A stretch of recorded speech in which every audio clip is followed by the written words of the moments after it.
अस्सलाम वालेकुम guys, welcome back to अच्छाम टेक गाइड। आज की वीडियो बहुत इंपॉर्टेंट होने वाली है, स्पेशली उन लोगों के लिए जो बैकलिंक्स बना रहे हैं लेकिन उनको यही नहीं पता है कि वो कौन से बैकलिंक बना रहे हैं और बैकलिंक कौन से पावरफुल हैं, वो किस तरह काम करते हैं। तो आज की वीडियो में हम बात करेंगे डू फॉलो बैकलिंक्स क्या होते हैं, नो फॉलो बैकलिंक्स क्या होते हैं, गूगल इन दोनों को कैसे ट्रीट करता है, अथॉरिटी किस तरह पास होती है, कौन से बैकलिंक ज़्यादा पावरफुल हैं और बैकलिंक बनाते वक्त कितनी परसेंटेज होनी चाहिए।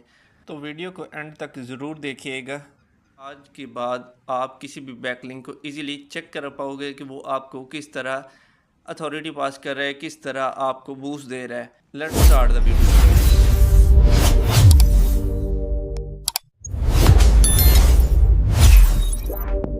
इमेजिन करो कि आपने 500 बैकलिंक बनाया है लेकिन वो आपको रैंक ही नहीं दे रहा है। रीज़न क्योंकि आपको यही नहीं पता है कि जो आपने बैकलिंक बनाया है वो डू फॉलो है या नो फॉलो है। और ये मिस्टेक बिगनर्स अपनी एसईओ जर्नी में सबसे ज़्यादा करते हैं। सिंपल लैंग्वेज में बात करते हैं, जब कोई वेबसाइट आपकी वेबसाइट को लिंक करे तो गूगल उस लिंक को किस तरह देखता है, किस तरह वो रिकमेंडेशन हो रही होती है, वो कैसे जज करता है कि आपकी वेबसाइट अच्छी है या नहीं, ये ट्रस्ट के काबिल है या नहीं। तो अभी मैं आपको बताता हूँ कि ये किस तरह होता है, किस तरह गूगल सिग्नल कैच करता है। तो लेट्स सी।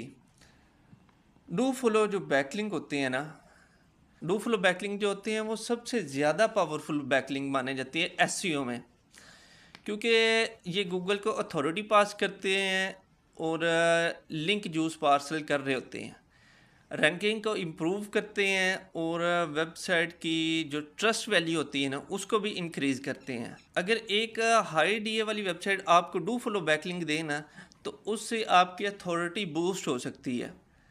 ठीक है, जैसे कि मीडियम है, हैशनोड है, ठीक है, या कोरा है, इस तरह की वेबसाइट से अगर आपको एक डू फॉलो बैकलिंक मिलता है तो ये आपकी अथॉरिटी को बूस्ट कर सकता है, क्योंकि ये गूगल को डायरेक्ट सिग्नल दे रहा है कि ये जो वेबसाइट है जिसका मेरे ऊपर लिंक लगा है ये एक अच्छी वेबसाइट है, ट्रस्ट के काबिल है। नो फॉलो बैकलिंक्स जो होते हैं वो गूगल को सिग्नल देते हैं कि इस लिंक को फॉलो मत करो। ठीक है, वो लिंक जूस पार्सल नहीं कर रहे होते। अथॉरिटी जो होती है ना वो प्रॉपर पास नहीं करते और इसी वजह से ये डायरेक्ट रैंकिंग को इम्प्रूव नहीं करते। ठीक है, लेकिन नो फॉलो बैकलिंक यूजलेस नहीं होते। ये आपको ट्रैफिक दे सकते हैं, आपकी ब्रांड की अवेयरनेस कर सकते हैं, नेचुरल प्रोफाइल जो होती है वो बनाते हैं, गूगल को एक नेचुरल सिग्नल देते हैं। ठीक है, कि ये जो लिंक लगा है ये एक ब्रांड का है। अगर वहाँ पे कोई आता है वो आपके लिंक को चेक करता है, या गूगल आप का क्रॉलर आता है वो चेक करता है, तो वो ये देख लेता है कि ये एक ब्रांड है। ठीक है, और ये एक नेचुरल लिंक लगा हुआ है। तो इस तरह इन दोनों में कंपैरिजन हो सकता है। सिंपल, डू फॉलो जो होते हैं वो अथॉरिटी पास करते हैं, रैंकिंग इंप्रूव करते हैं, एसईओ को पावर देते हैं।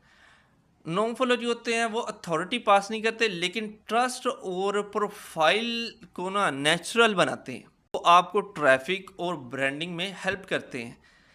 प्रोफेशनल एक्सपर्ट जो होते हैं वो दोनों को यूज़ करते हैं। अब सबसे इम्पोर्टेंट पार्ट ये है कि कैसे चेक करें कि कोई भी लिंक डू फॉलो है या नो फॉलो है। सिंपल सा मेथड है।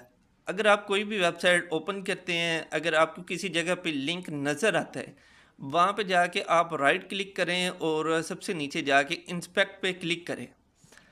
इंस्पेक्ट पे क्लिक करते ही जैसे ही वो कोड ओपन होगा वहाँ पे आपको शो होगा कि ये रेफरल जो है REF equal to no follow है। अगर नो फॉलो लिखा आ रहा है तो इसका मतलब है कि ये लिंक नो फॉलो है। अगर वहाँ पे कोई भी टैग नहीं लगा हुआ तो इसका मतलब है कि वो डू फॉलो है। ठीक है, समझ आ गई बात। अगर तो वहाँ पे रेफरल जो है वो नो फॉलो का शो हो रहा है तो वो एक नो फॉलो बैकलिंक है। अगर वहाँ पे नहीं शो हो रहा है तो इसका मतलब है कि वो रेफरल जो है वो डू फॉलो है, ठीक है।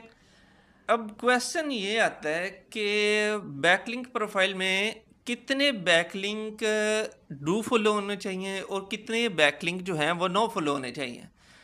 प्रोफेशनल एसईओ की स्ट्रेटजी के मुताबिक जो 60 से 80% डू फॉलो यूज़ करते हैं और 20 टू 40% रेशियो में नो फॉलो बैकलिंक बनाते हैं, वो एसईओ को प्रॉपर फॉलो कर रहे हैं, ठीक है।